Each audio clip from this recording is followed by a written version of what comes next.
Every patient is unique. You can't lump them all as one type of treatment. If our patient opts for breast reconstruction, does that increases the chance of breast cancer recurrence? This episode 2 of Hormone Positive Health Chat series explores treatment options for early stage hormone positive such as surgery, radiotherapy and neoadjuvant chemotherapy. Check out our Health Chats episodes on Talk Health Asia's YouTube channel. We're going to move on to early breast cancer and the treatment for them. So, what is the usual treatment approach for early stage hormone positive breast cancer? Normally, if it's early stage breast cancer, we're talking about stage 1, early stage 2. If it's a luminal A subtype, generally surgery would be the first approach. And when we talk about surgery, there are a few criteria that we have to assess, and every patient is unique. You can't lump them all as one type of treatment. So generally, when you talk about assessing patient with early breast cancer, after doing all the initial 3-stage assessment, which means the triple assessment, you've done your mammogram, ultrasound, you're confirmed with the biopsy, and you know this is a patient with luminal A subtype. We will look back at the imaging assessment. So normally a patient, when you are offering someone surgery upfront, you have to assess whether the disease is in one area or the patient actually have a multiple focus tumor. We call it multicentric disease. So our surgical advice will depend on not only on the size of the tumor. So let's say, for example, if you are having one single focus of tumor and it is a small tumor, albeit when I say small, it's small, less than 2 centimeter, between 2 to 2.5 centimeter, you can actually offer that patient a conservation surgery, which is a lumpectomy. When we offer lumpectomy, we have to consider the patient's breast size in relation to the tumor size. So if you are going to remove the patient's tissue of more than 30% volume, chances are doing a breast conservation surgery will not render the patient to have a good cosmetic outcome. In this subset of patients where you have to remove more than 30% of the breast volume, we would consider discussing the patient downsize to shrink down the tumor volume by offering them chemotherapy, even in early breast cancer.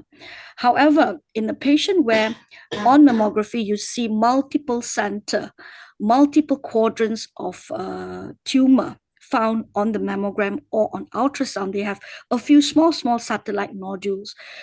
It is rather impossible and it's rather difficult to conserve the breast to achieve good cosmetic outcome. In this subset of patient, I would actually suggest mastectomy with the consideration of doing an immediate reconstruction. So in principle, when we talk about surgical approach, the most important principle that we must adhere to is oncological clearance. You have to make sure you remove all the cancers safely and giving the patient a reasonable good cosmetic outcome. So just touching on that, Dr. Saladina, in terms of patients that you would choose for immediate reconstruction, how would you select those patients? Before we talk about immediate reconstruction and the selection of immediate reconstruction, may I expand a bit on what Amina presented on her treatment? Yeah, she mentioned she had a breast conservation surgery, which is a lumpectomy with a sentinel node biopsy.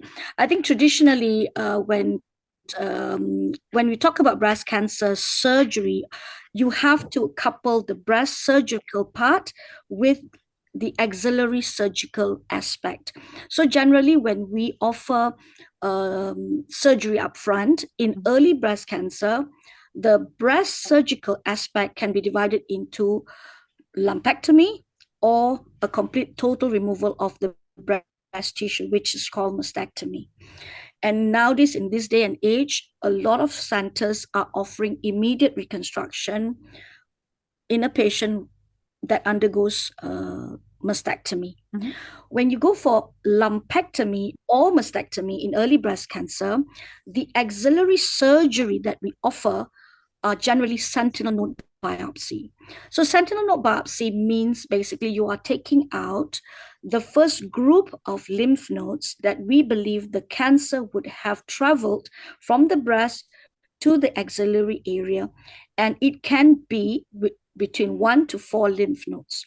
And more often than not, for us to identify this special group of lymph nodes in the axilla, we have to use either a single technique via a blue dye injection, or using dual technique whereby you inject a specific radioisotope material to identify the lymph node, apart from staining the lymph node blue.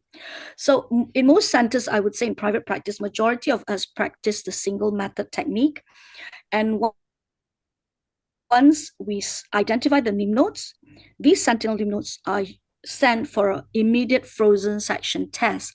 It is a test that is done on fresh lymph node sample that is removed during surgery, and then we send to the lab will process it, and we get a call informing us whether the lymph node is affected or it is clear from cancer.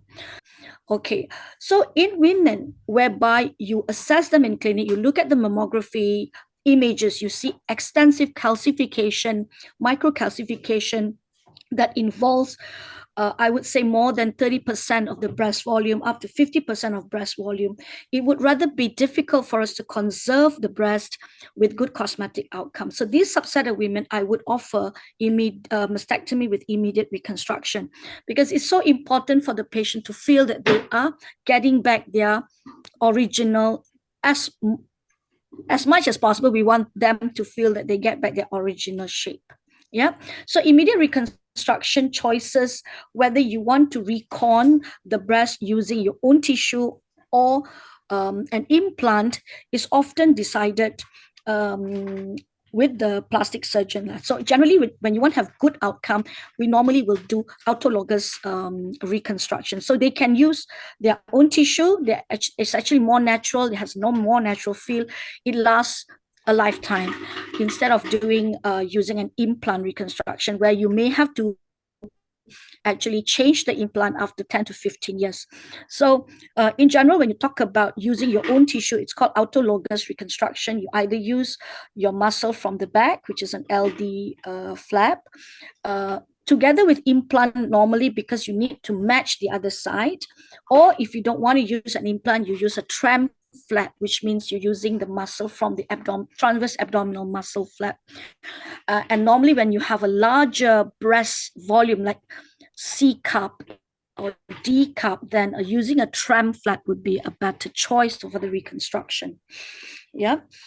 So generally when you offer a mastectomy, the choice of reconstruction will depend on the patient's breast size, patient's whether it's a ptotic breast or not. So when you talk about repairing back the natural breast, there's so many factors to look at, like, so I think it's a lot to discuss in this small 1 hour window, but we have to consider symmetry, the patient ptotic, and some patient, because they want to match the breast size, and they have some women, when they have cancer on one side, the other side is a bit droopy, they want to make it younger. We can even actually match it by reducing the normal side to match the disease side, and you get a reduction at the same time. Yeah. But like I said earlier, the most important principle is to make sure you get rid of all the cancers. That's the utmost importance. Yeah. Apart from maintaining as acceptable cosmetic outcome as possible. There is a question from the audience in terms of mastectomy. So if after chemotherapy, the patient is thinking about mastectomy, but if they're thinking about mastectomy on the side of the breast cancer, how would you plan to ensure that the cosmetic outcomes is acceptable for the lady in terms of having similar size and look on the contralateral breast? Or what would your general breast surgery advice would be? Okay, following neoadjuvant chemotherapy, if the patient when we see a patient and to make a surgical decision, whether to start chemo first or do surgery first, you actually have already a planned treatment outline from start. So normally when the patient has multicentric tumor, means they have cancer in different parts of the breast, say for example 12 o'clock, 3 o'clock, 8 o'clock, so you know that this subset of this patient cannot be offered conservation surgery because there are so many spots in the breast and the breast tissue is not stable, so they need mastectomy for good clearance of the cancer. So even if, let's say, they go for neoadjuvant chemotherapy first because of the cancer subtype and the risk, even after that I would still offer mastectomy with immediate reconstruction. So when we talk about immediate reconstruction, you have to look at the patient as a whole.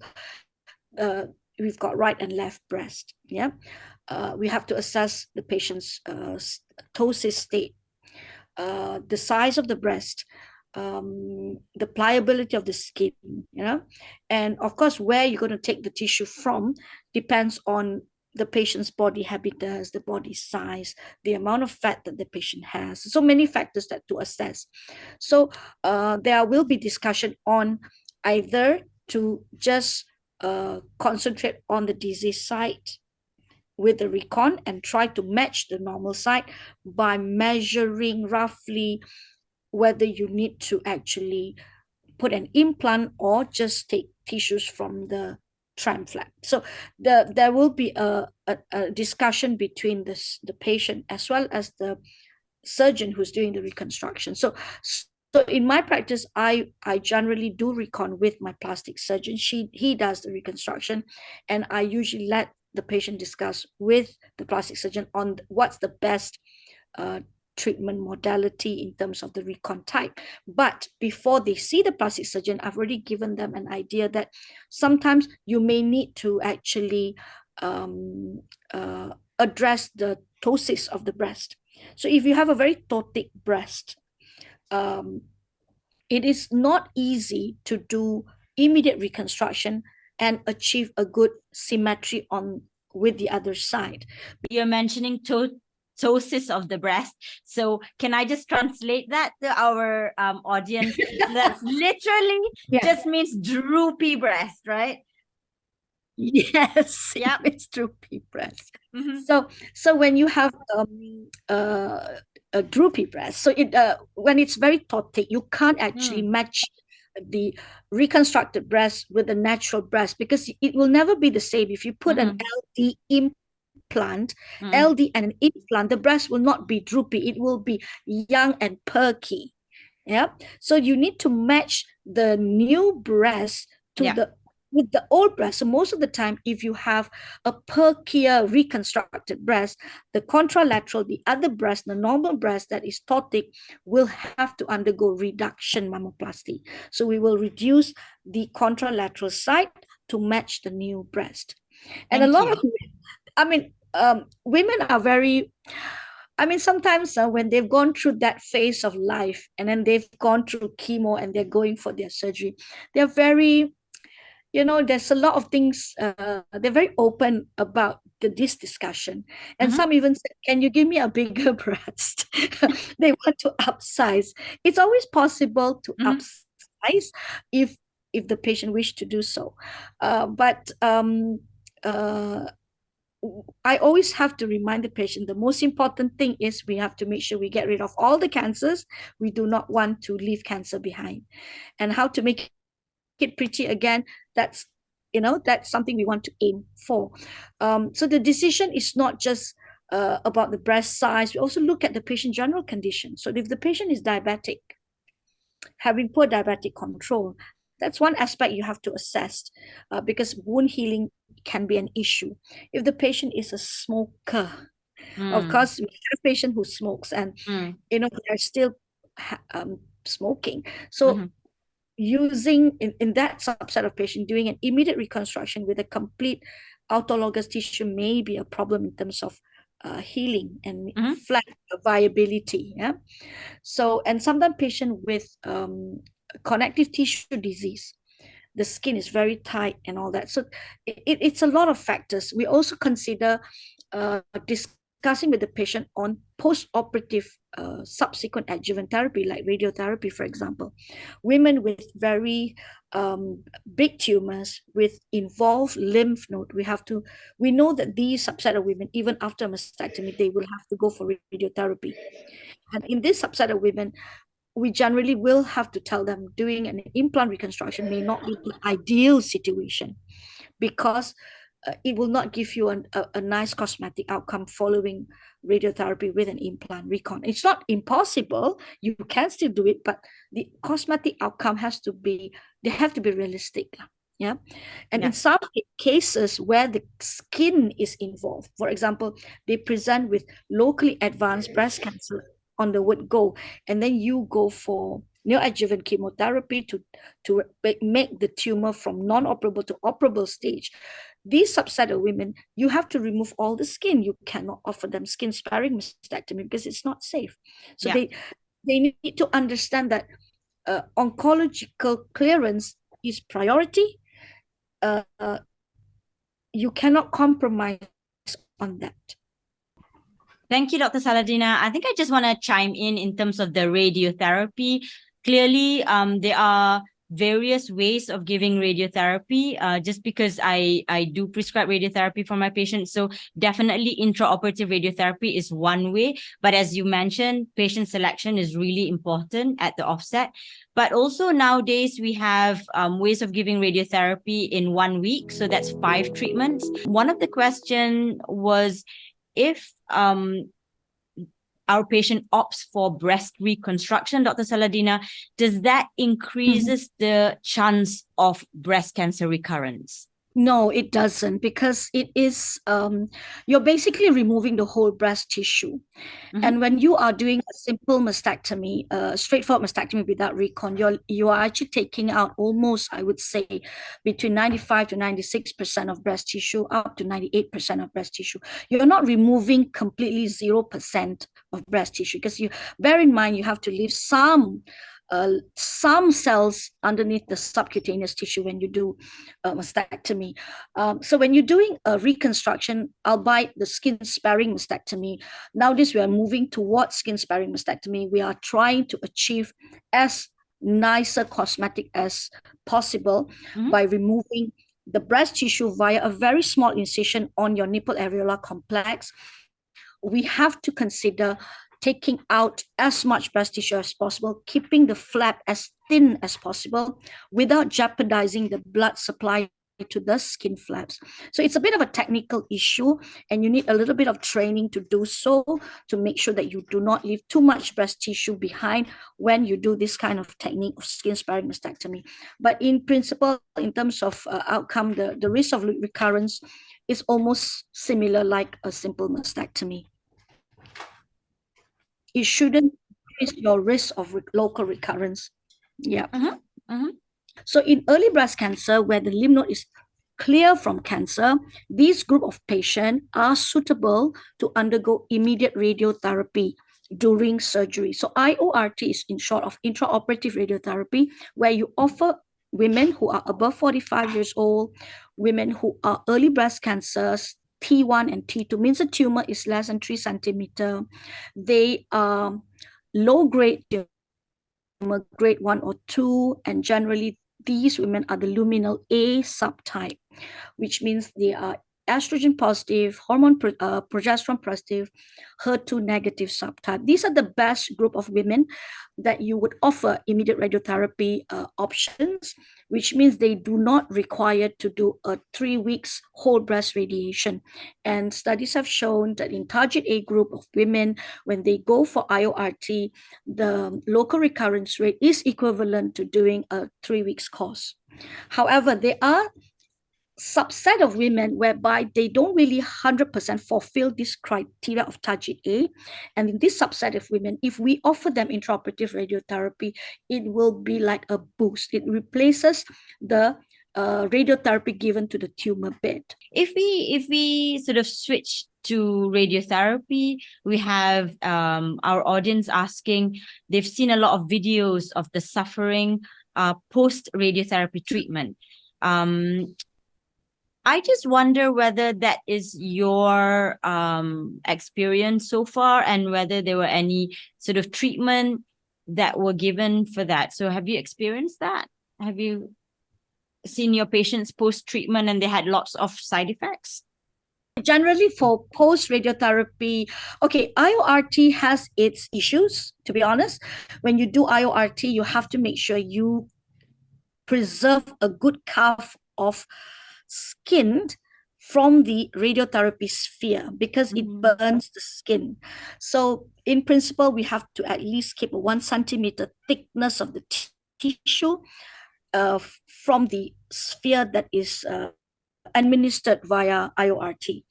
And you can have a higher risk of burns to the skin if the patient has a smaller breast, whereby you don't really have enough volume. Yeah.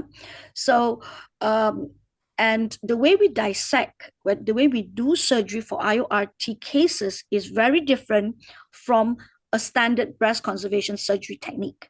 So, because we need to consider the margin of radiation field has to be within the sphere. We have to make sure we get every tissue covered, while at the same time not making it too thin on the skin so that it doesn't get burned. Have I seen very bad scars? Well, not very common, because I really select the cases that goes for IORT. And if you have a very superficial tumor, which means the tumor is just under the skin, you have to resect that skin. Yeah, you can't be doing tunneling. Yeah, because you burn that skin and they end up with very bad dermal burn, and and that scar lasts forever. But having whole breast therapy is a bit different. Whole breast radiotherapy, the risk of getting hyperpigmentation will be there, but it always fades with time. Getting very bad blister is not that common, but I think it depends on how the skin is prepared before RT, before you give radiotherapy.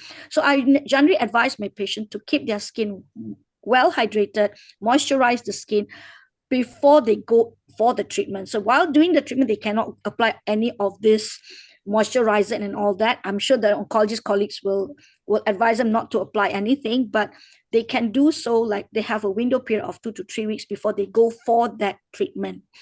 If the skin is not too dry, then chances of having blister is not that common. This is from what I see. I totally agree, Dr. Saladina.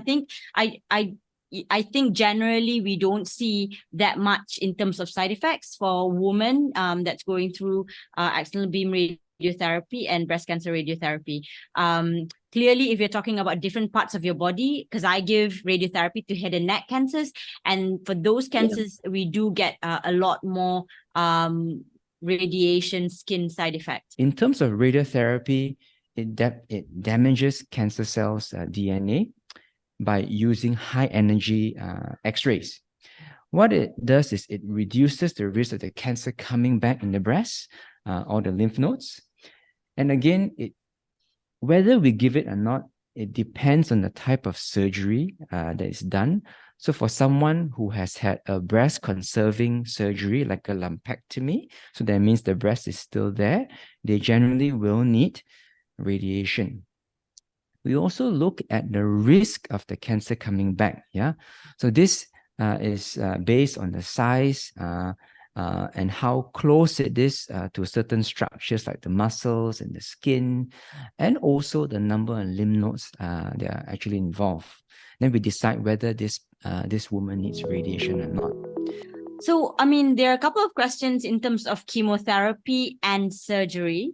So the first question is, if the chemotherapy is being given before surgery, how do you ensure that all the tissues are cleared, out of all the cancerous tissues are cleared in a lumpectomy section? So there's some anxious participants out there wanting to know that. Okay, so when we are embarking on the journey to give a patient neoadjuvant chemotherapy, which means you give chemo first with the intention to downsize or downstage the tumor so that it is more amendable to breast conservation surgery, to have a better cosmetic outcome with breast conservation surgery.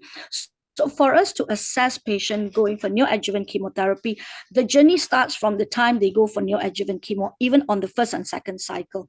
We often counsel the patient that we need to see the patient as frequent as the oncologist sees the patient. Of course, not on every cycle. Like as a surgeon who practices neoadjuvant, I normally see my patient at cycle 3, at cycle 6. And we often have to actually look at the response rate of the treatment. So if the patient goes for neoadjuvant chemotherapy and you find that the patient's cancer is shrinking fast, even at cycle 2 chemotherapy, we have to actually put in a specific clip. We call it a fiducial marker or biomarker at the center of the tumor, so that when we actually go in for surgery at the end of cycle 6, we know exactly where the cancer is and the actual site of the cancer. So the insertion of fiducial marker is extremely important in this subset of women where you offer neoadjuvant chemo first before surgery. And when we operate on the patient, we will send the surgical specimen to an X-ray for an X-ray imaging test during surgery. So it's routinely done when you take up the tumor following neoadjuvant chemo, because you want to make sure you're taking up the whole area properly. We will send the specimen to the X-ray department to get the image done during surgery. So normally in most OT, we will have the monitor in the operating theater, and we can actually look at the image before we close the wound. So assessing on table is extremely important to know that you've actually resected enough tissue. Apart from looking at the image, I also practice feeling the cavity of my surgical resection area. We feel around it to make sure there is no gritty area, no area that is, that feels suspicious. And should there be those areas that we can still feel, we will resect a little bit more to make sure we resect all the margins properly. We don't want to go back in again for another resection we don't want to go back in again because of involved margin, especially in the case where you are offering intraoperative radiotherapy. You do not want to have positive margin when you offer intraoperative radiotherapy. Okay, so after specimen is sent, we've closed the wound, we will wait for the histopathology report, right? And which often comes back after 1 week. Normally after 1 week. And in the histopathology report, it will be stated in the report in detailed description whether you've taken out everything, whether you have any residual tumor and what is the actual residual tumor left behind, or you actually achieve complete pathological clearance. And these reports are important. And like Kiley mentioned earlier, we often request for reassessment of the immunohistochemistry because sometimes cancer do change their characteristic following neoadjuvant chemotherapy. So we often actually request to reassess the immunohistochemistry post neoadjuvant chemo. Thank you, Dr. Saladina. So that's very reassuring for our patients to understand the processes that's taken place so that we know and ensure that the margins are negative. I think as a start, you need to understand why some women need these extra treatments after surgery. How do you decide what's the risk of relapse and who needs more or less treatment? Subscribe to Talk Health Asia's YouTube channel for more health chats episodes, or find easy to understand health videos on talkhealthasia.com.